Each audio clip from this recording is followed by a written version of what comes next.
Welcome, lords and ladies, to Westeros Unsolicited. Today we'll be discussing episode 5 of the Night of the Seven Kingdoms in the name of the Mother. And whoo! This one was a doozy. I'm Zack Miller. He's Martin Cooke as always. And Martin, you just want to run down some of the major plot points before we take a deep dive into this crazy episode. Sure do. So we start off basically where we left off last time. The trial of the seven's about to start.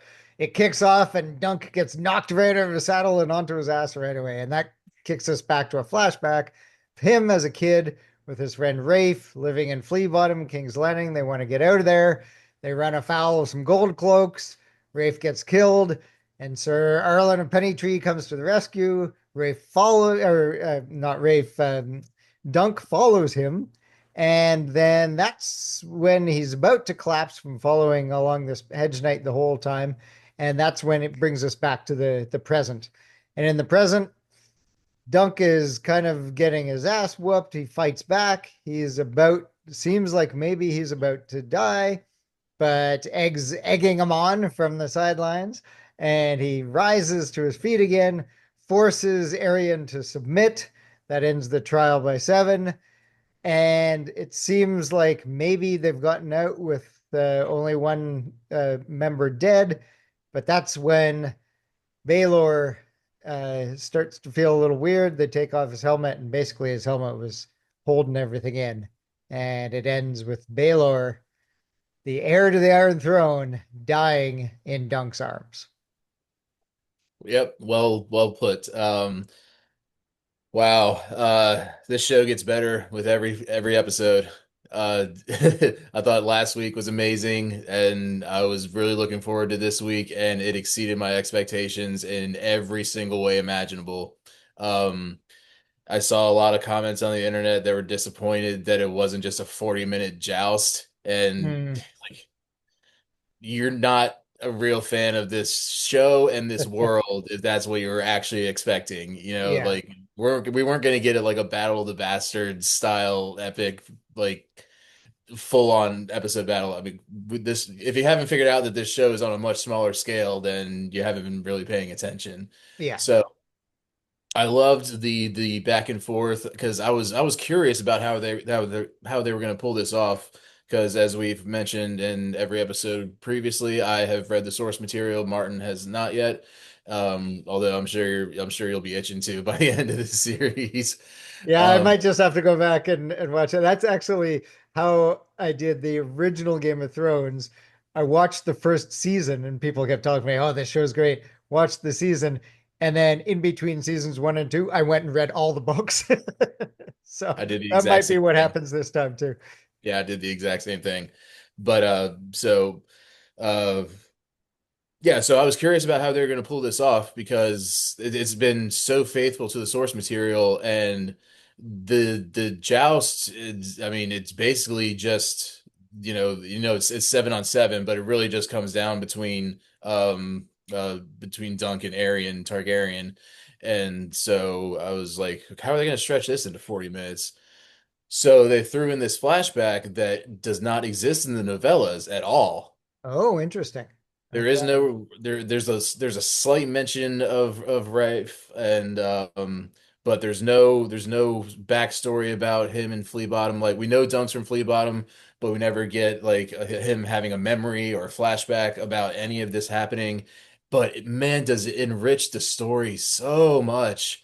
And for people that have read the source material, it's even more impressive because it's new. It's brand new stuff that we didn't know, but it's stuff that definitely would have happened to Dunk. It's true to the character, and uh yeah, the and so I guess we should just start off where at the beginning, and how intense the build up to it was, and how scared Dunk is, and how the fear is so palpable through the sound design, and just the zooming in on Dunk's eyes, and then the reverse I mean the POV through his helmet, that you really can't see a goddamn thing through that Yeah. helmet, and the heavy breathing, and the horn blaring.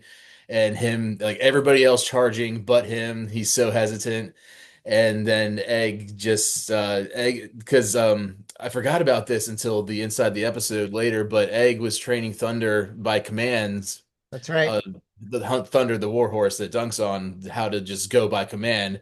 So Egg's just like go, go, go, and Yeah, then screaming th at him th like he was doing in that little field. Yeah. yeah, so Thunder starts to trot, and then Dunk's like, "Oh shit, yeah, I better kick on, I can get this shit going." It doesn't really help him. No, no. No, it's funny. Like, yeah, even and before that starts, we got the seven of them that are about to fight, and they're and both Dunk and the young Fossaway are puking their guts out, obviously a little nervous about what's to come. And then Laughing Storm again just doesn't give a fuck about anything. He's basically antagonizing the Prince of Dragonstone. He's like, oh yeah, mother loved you best, right? That's a shame. You're not a very good fighter if you're the favorite or whatever. Just Yeah, very funny comment. But and he's on then, his team. yeah, yeah, and he's on his team. But then, we very quickly got the answer to the question that was asked a couple of times last week. How good a knight are you? And the answer is not very good when it comes to actual combat. Dunk really, I mean, he's big and he's tough as we see as the episode goes on. He's a tough bastard, but he's got no skill. His techniques for shit. He's kind of a terrible knight when it comes to fighting. And but yet he survives. And yeah, I loved that they did that kind of in the helmet thing. So it really got us into the absolute chaos of what's going on. I mean, all you see are just kind of horses whizzing by. You see maces coming in. You don't really know what's happening, but that kind of, yeah, it would have been what it was like. And so, yes, it wasn't, as you said, it wasn't a big epic battle like Battle of the Bastards, but I thought it was pretty realistic in terms of what that might have been like for somebody in these kind of battles, even just the one-on-one, and just how vicious and violent it gets, that you're just trying to hurt the guy in front of you any means necessary. There's no fancy swings. You're just stabbing them and poking them and hitting them with anything you can and punching them. And that's actually how a lot of these medieval battles happened when Hmm. when you brought them down to a small scale. So I really appreciated all that stuff. I thought the action was actually pretty exciting in how disorienting it was. Yeah, and we'll probably be jumping back and forth as we remember details, but man, it was such a sweet moment when Egg sends him off, and Yeah. Dunk's trying to be the just the tough knight, like Yeah. just Don't you rob from that's me or fire. whatever. Yeah. Yeah. And but then he turns around and there's a callback to, I forget which episode it was, maybe episode two, where he's like, "If you rob me, I'll come back and hunt you down with dogs." And he goes, "Whoa!"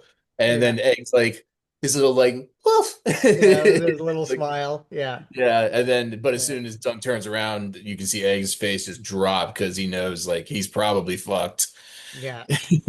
So, but yeah, it's just then I guess I guess we should hit the flashback before we get back to Yeah. the bat. So, Yeah. um yeah, so again, this is all new material. I these two actors were amazing. The one that played Dunk and the one that played Rafe just first of all just nailed young Dunk, and that's always hard to do when you're Yeah. casting younger versions of actors. Yeah. Had No, like and it the was it was perfect. Like he has that same kind of guileless look about him, and just absolutely perfect casting. My God. Yeah, same kind of like dopey eyes, hangdog look, kind of mouth breather, but Yeah. still so earnest, just Yeah. like trying to scrape together a life in this just awful, awful world of Westeros. And as you said, this was the flashback was during the Blackfire Rebellion, which was one of the worst eras in Westerosi history, especially for the small folk. Um, Even worse than the Dance of Dragons, which House of the Dragon covers, Mhm. because it was a just so many different factions, and of course the small folk just always suffer the worst. And Flea Bottom, man, just looks like a. We've never seen Yeah. Flea Bottom. I mean, we've seen Flea Bottom in the past, but not like this. Yeah. Yeah. Not where there's just amputees lying in the streets with rats crawling all over the corpses. Just, I mean, it's just so visually visceral in its depiction, and yeah, Yeah, yeah, and Duncan and his friend Rafe aren't even living in like a floppish. They're living underneath in the cellar underneath it. Like, yeah. wow, yeah, Yeah, it's like pretty, beyond squalor. It's like the lowest of the low, like yeah, both literally and figuratively, because they're living under. yeah. And yet I love Dunk's question in that when he's like, "Yeah, what if it doesn't get any better than this?" And she sort of says, "Well, that'd be very sad indeed." And he's like, "What if it's all shit?" Mm. Which I think is just a very good question and kind of an insightful question from young Dunk that we normally think of as not the brightest guy around, but a very good question from him.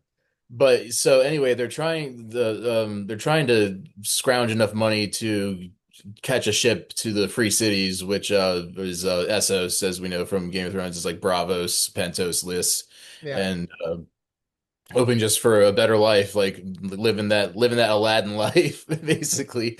But and then so they obviously have run afoul of the gold cloak. I mean the gold cloaks, which is like the city watch, basically the beat cops of King's Landing, and yeah, come across this guy Alistair who has is, a hand removed, and his little crony with a pike, and uh Rafe has like she's like a super thief, like super quick hands, can just like snatch your purse and run, and yeah. She's good. Yeah, yeah, and so but eventually they she oversteps a little too far by stealing Alistair's dagger, and he calls her a cunt, his steals it back. reaction's a little harsh, though. Just fucking slits her throat like right then and there. That was wow. Yeah, That but I surprised mean, me. yeah, I mean, and the way that she bleeds out, and Dunk just doesn't know what to do, because Yeah, that's his only family, and he's still clinging to this idea that his mom's going to come back, and he still has that naivete that we've known and loved from Dunk. But uh and Rafe's like the street smart one, and he's like her lackey, and they like complement each other so well, and you yeah, can tell that he's just a broken person when she dies. And but he snaps into action. He jumps on Alistair's back and bites bites his neck, and obviously he's a little kid, not a little kid. He's probably what, 12, 13 at the time. But and then yeah, Sir Arlen Pennytree comes to the rescue. yeah. With some savage drunken fighting. Just kind of came out of nowhere. By the mother, leave that boy be! Just Yeah.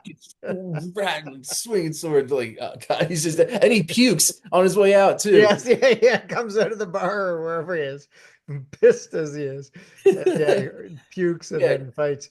But I think what this, I mean, if you say, yeah, you say that this kind of stuff isn't in the book. I think why they put it in here, in part because, yeah, maybe it would have been impossible to do a whole episode on the actual joust.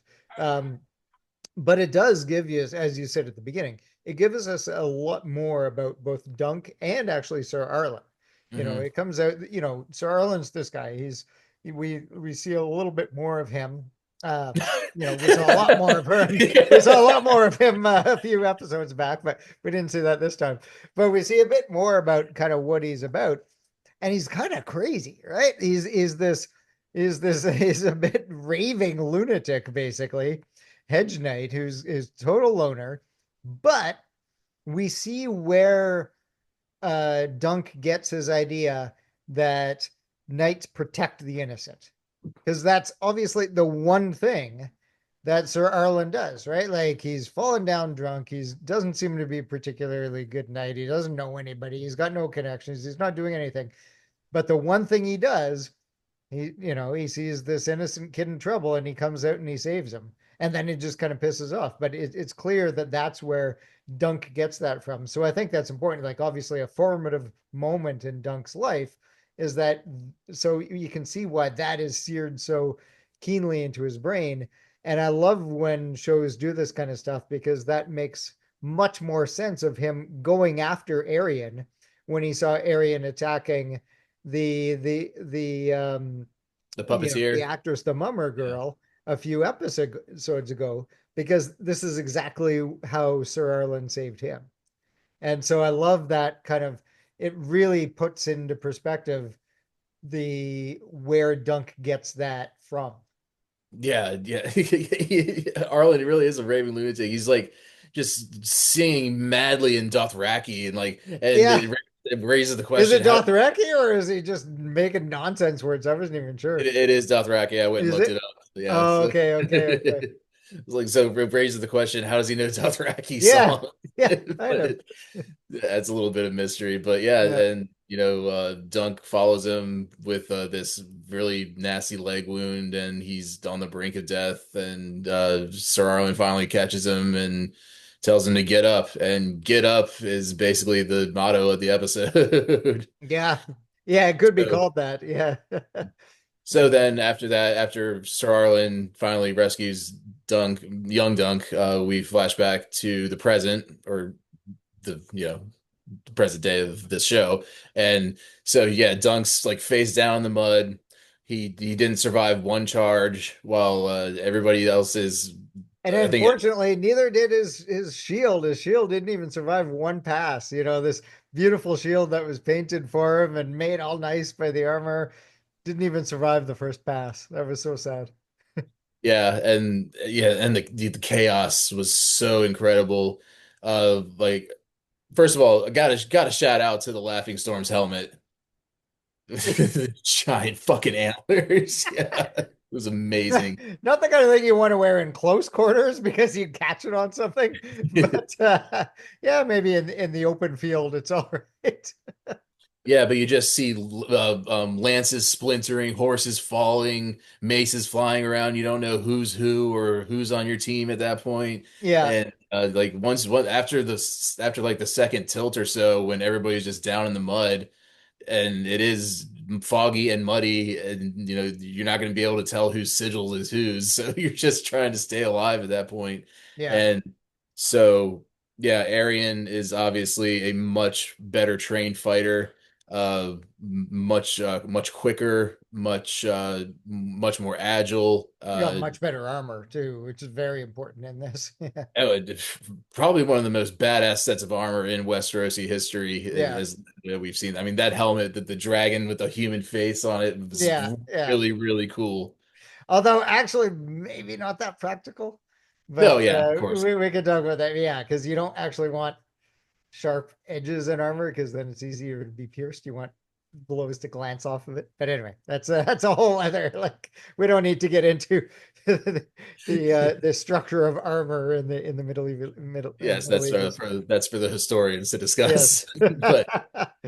But you are absolutely right about how visceral it was, and how realistic this is, because usually when we see fantasy movies or TV shows, or even just medieval fantasy, I mean medieval TV shows, if you stab somebody, you just like run them through, like. Yeah, yeah. And but chainmail was there for a reason, Yeah, and unless you get like right under the arm or like through the neck or something like yeah. that. Like if you stab him in the chest, you're gonna bruise him and you're probably gonna penetrate, but you're not just gonna run him through. Exactly. Yeah, you don't see the knife there going in all the way in this. Yeah, it was really well done. Yeah. And just how savage it was. And this universe is so notorious for being so quote unquote realistic in its violence and savage, but this was on a different level. This is something that we've never seen, especially just once it gets down to just Duncan Aryan and their different fighting styles. And Dunk loses his sword right away, loses his horse, loses his shield, has no idea what's going on, where he is. Arian's just fucking him up left and right. Yeah. Like he hits him with a mace once. Luckily he Stabs him in dunks the him. back at one point. Yeah. Yeah, Yeah. luckily Dunk's able to dodge the death blow that comes around, and he's able to get up and kind of wrestle him to the ground. They're rolling around in the mud. Arian, of course, has multiple weapons on him because he's a Targaryen. He's extremely wealthy. He's a prince of the realm. Dunk just had his sword. He didn't even have a backup dagger or anything. So Yeah. Arian pulls out a dagger, stabs him like three or four times in the exact same spot. And not we didn't even mention that Dunk gets a lance in the abdomen in the Yeah, very the charge very too. first pass, yeah, that he has to pull out of himself. Yeah. Yeah, I think one of the things I loved about the sequence, and actually, I'm kind of glad that we didn't get a chance to do this last night right after the episode because I rewatched it again today, Yeah. and so I was able to catch some of the other stuff that's going on because in the first watch, I didn't know what the hell was going on right around him, but then you just see glimpses of things. And so you see kind of Beesbury going down. It like really trying to pay attention, watch it the second time. I don't know if you rewatched it as well. Yeah, I did. Yeah. Um, but and then more importantly, you see Baelor and Makar fighting, which I kind of didn't clue in on enough in the first time I watched because it happens in like 2 seconds. It's very quick, but it was good to be able to rewatch it. So for anybody out there who only watched this episode once and you want to catch some of that stuff, I highly recommend that you rewatch it. Yeah, Um, then Arian goes for the killing blow again, and I forget which one of Dunk's teammates comes by and just knocks Arian on his ass yeah, because he's still on his horse. yeah, Is and I couldn't catch who it was on second glance there either. But yeah, and then it seems like Dunk's down again, and then we get the repeated get up as Eggs screaming it from the stands again. And yeah, and then Dunk's going full Undertaker, sitting up in the just as they're about to call it all off. Yeah, And I mean, Arian like stabs him in the eye slit, but just kind of doesn't get him fully in the eye, but just like Dunk's helmet off obviously yeah, saves. yeah, yeah, that's right. Yeah, Dunk rips his helmet off. Yeah, he's in rough shape by now. Yeah, put up a photo here of Dunk. He's in pretty rough shape. And as you say, he kind of lost all his weapons, and so he ends up kind of beating Arian with his own shield and stuff, and eventually ends it. Um, But I mean the whole where Dunk looks like he is dying, that's Rocky in Westeros. That's all I was thinking is especially with the slow motion. I was just thinking in the back of my mind like, get up, you bum, come on, Dunk.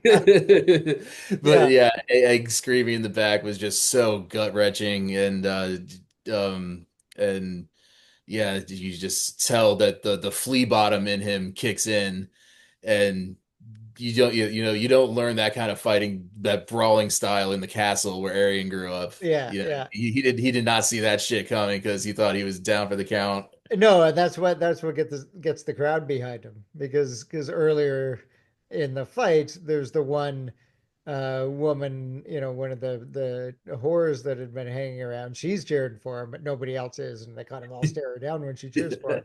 But by the end, everybody's cheering for him because everybody likes a gritty comeback story like that. Um, and in the end, they say that Beesbury died, him of the dyed yellow mustache in this one.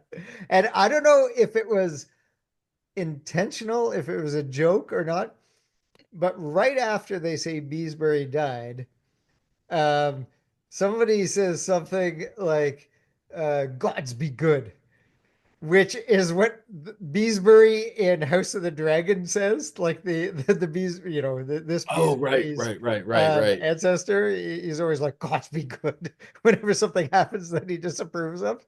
And so I like to think that was a little joke there. That right after in this episode, somebody goes. Beesbury died, and then they're looking at the wounds of everybody, and somebody goes, "Gods be good." I was like, "Oh, I wonder if that's a callback to House of the Dragon." But yeah, so yeah, so Dunk just beats the living shit out of Aryan, and Aryan winds up yielding Mhm. because I mean, this whole thing wasn't worth him dying over, Yeah, and yeah, yeah. No, he doesn't care. He's gonna be so fine. He's a prince. yeah. But Dunk could have, nobody else heard him yield. Dunk could have just beat him to death. But again, he's a good man and a true knight. Yeah. So he accepts his surrender, but he humiliates the shit out of Aryan by taking him by the foot, dragging him across the Drags field. him to the crowd, to Yeah, the and grandstand. standing him up and making him withdraw his accusation in front of the entire crowd and just humiliating him, and he's Yeah. never going to be seen. Arian bright flame is never going to be seen in the same light. Yeah, yeah. No, that was yeah, that was really good. I yeah, what was I gonna say? Anyway, the ending of that was very good. They kept showing I'm forgetting the name of the family that's running this whole tournament. Uh, Oh, Ash, Ashford. yeah, Ashbury or whatever. Um, Ashford. Ashford, right. So they kept showing the young Ashford girl, obviously the daughter of the Lord, and I wasn't sure why, if that means that she's going to be a character later on. Is she important in the books at all? But because they kept No, focusing no, on her and her reactions, and I was wondering what it that was was like about. it was the whole tourney was like her kind of like her debutante party kind of like because I mean, tourneys aren't meant to end like this where Right. it's the trial of seven, and it hadn't happened in 100 years, so it's not supposed to be this brutal. So I think her, like, I don't think she has a line in the show. No, she definitely No. does. So this whole thing is just like, wow, this is like supposed to be my sweet 16, and it turns out to be this this just like crazy Targaryen on Targaryen massacre that just changes the course of Westerosi history. Okay, so it's not that she's somebody that Egg ends up marrying or anything like that. It's nothing like that. Okay. Yeah, so then let's get to that final scene.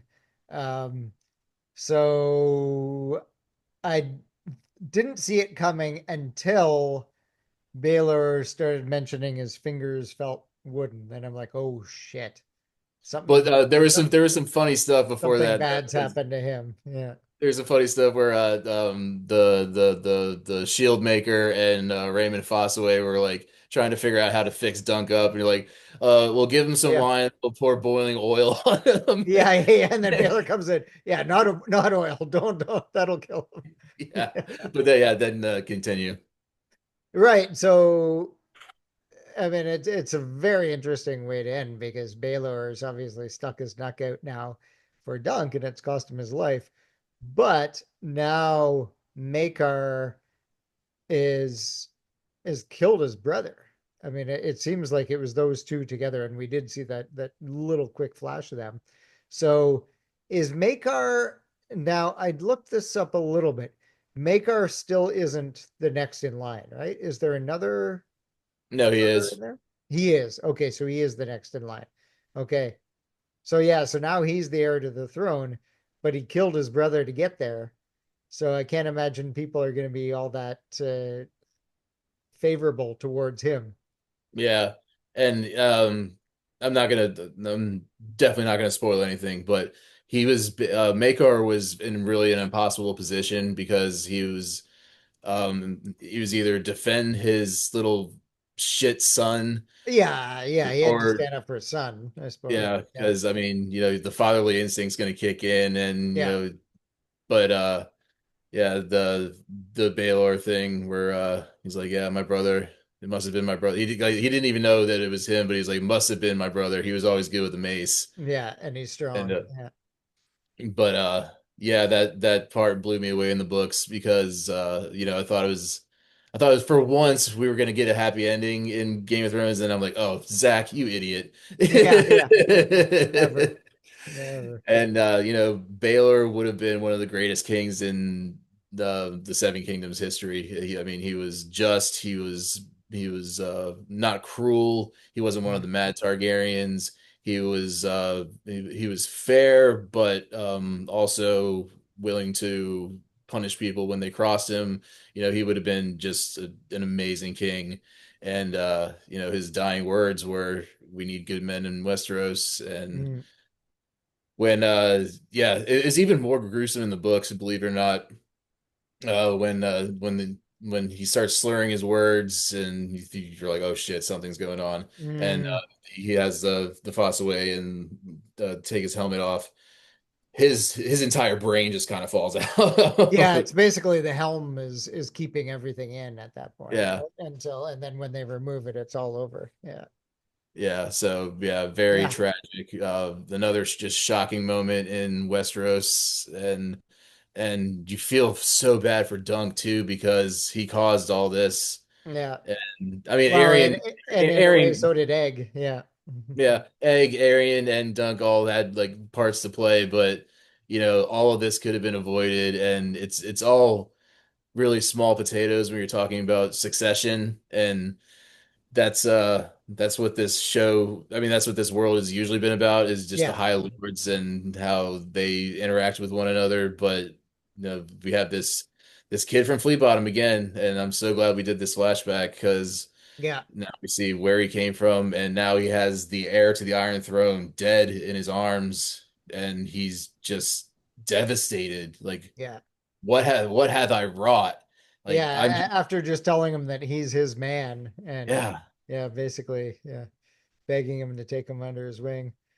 Yeah, that's I'm curious if we're now going to see the king in the next episode, um, or not. I mean, yeah, you don't need to spoil it if, yeah, since you've read the book, because all we've met so far are the heirs and the next generation, but there is a king somewhere, and I don't know if we'll see him and what he'll think about Dunk's involvement in all this, but I can't wait for episode 6, the final episode And of the just for first just for season. clarification, because these family trees do get complicated, Egg is also Makar's son. Yes, that's right. Yeah.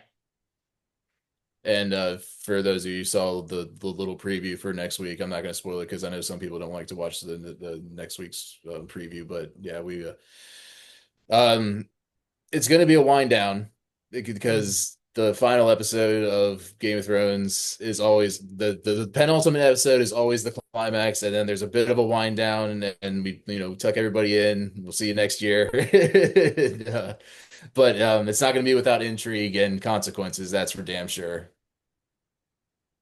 Can't wait. Yep. So until next week, sadly, it's the finale. Only 6 episodes, only 30 to 40 minutes apiece, but.